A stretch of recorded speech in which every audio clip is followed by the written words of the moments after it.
Selamat datang di channel Nia Leora.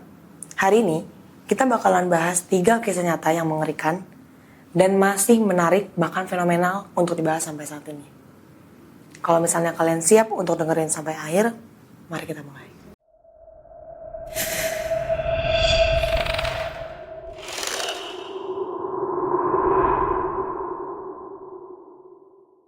Kisah pertama adalah teror di rumah Amityville. Kisah ini cukup terkenal karena berceritakan tentang pembunuhan. Rumah Amityville berada di Amerika Serikat dan kabarnya di sana banyak terjadi hal-hal yang mengerikan. Ini bermula akibat Ronald DeFeo Jr. yang membunuh dengan tragis keluarganya yang terdiri dari kedua orang tua dan 3 saudara kandungnya. Kisah menariknya datang dari keluarga Lutz yang tinggal di rumah Amityville setahun setelah kejadian tersebut. Gak sampai 28 hari aja, keluarga Lutz memutuskan untuk keluar dari rumah itu karena merasakan teror-teror aneh yang dirasakan oleh dia dan keluarganya. Mereka sering mendengar suara-suara misterius, bau-bau busuk, dan sering melihat penampakan-penampakan yang cukup mengerikan di rumah tersebut. Salah satu anak keluarga Lutz bahkan pernah bilang kalau dia pernah melihat penampakan hantu menyeramkan seperti sepasang mata yang bersinar dari luar jendela rumah mereka. Kalau Minwis jadi anak kecil itu, pasti Minwis akan ngerasa ketakutan juga sih. Banyak orang yang percaya kalau misalnya hantu-hantu yang ada di rumah Amityville ini berasal dari keluarga Ronald DeFeo Jr. yang ia bunuh secara tragis saat keluarga Lutz belum meninggali rumah tersebut. Sampai saat ini, rumah Amityville masih menjadi rumah paling berhantu di Amerika Serikat. Kita lanjut ke cerita kisah nyata kedua yang gak kalah mengerikan. Kisah kedua berasal dari sebuah daerah di Amerika Serikat yaitu Colorado. Hantu Hotel Stanley. Cerita ini mulai berkembang di tahun 1900-an. Hotel Stanley menjadi terkenal karena sebuah novel yang ditulis oleh seorang penulis terkenal, Stephen King, dalam novelnya yang berjudul The Shining. Faktanya adalah cerita di dalam novel tersebut berasal dari kisah nyata para tamu yang berada di Hotel Stanley. Salah satu ceritanya yaitu tamu di kamar 217 atau 217. Malam itu, tamu di kamar 217 mendengar suara aneh dari sebuah lemari. Dia melihat pintu terbuka dan tertutup sendiri dan seperti ada suara benda yang jatuh. Ketika tamu tersebut mengecek, lemari tersebut ternyata dalam keadaan kosong, tidak ada apa-apa.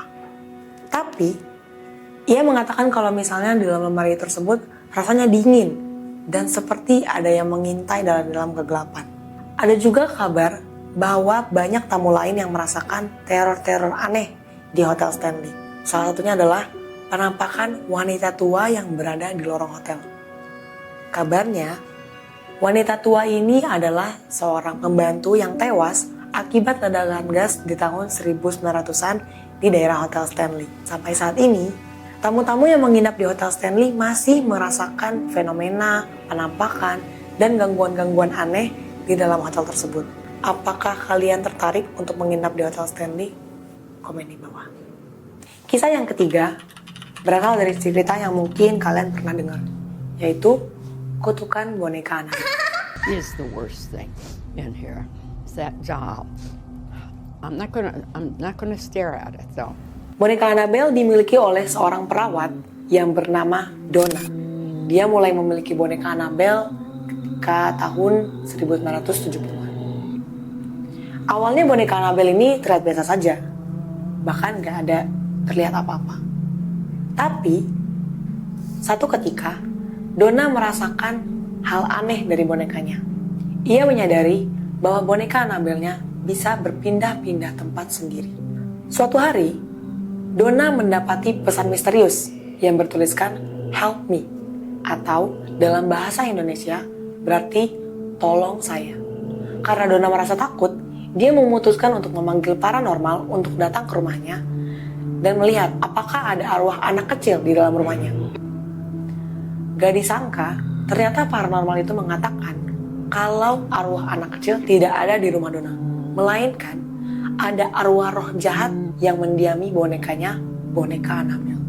Akhirnya, boneka Annabelle kini disimpan di Museum Okultisme milik Ed dan Lauren Warren pasangan paranormal terkenal di Amerika Serikat. Karena boneka ini masih dipercaya didiami oleh arwah roh jahat, boneka ini disimpan di kaca tertutup dan bertuliskan "Do not touch" atau "jangan sentuh". Ada tulisan di atas lemari kacanya. Masih banyak orang yang percaya kalau boneka Annabelle ini masih didiami oleh roh jahat dan bisa mendatangkan malapetaka jika ada orang yang merawatnya. Apakah kalian percaya dengan arwah roh jahat yang mendiami boneka Annabelle?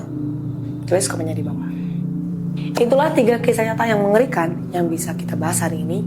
Kalau misalnya kalian tertarik untuk membahas cerita seperti ini yang nyata dan mengerikan, tulis di komen pengalaman-pengalaman pribadi kalian atau cerita horor yang mungkin bisa kita bahas di lain hari. Jangan lupa untuk like dan subscribe video kita supaya kalian gak ketinggalan cerita-cerita menarik berikutnya. Sampai jumpa di video berikutnya, dan ingat, kalian gak pernah benar-benar sendirian.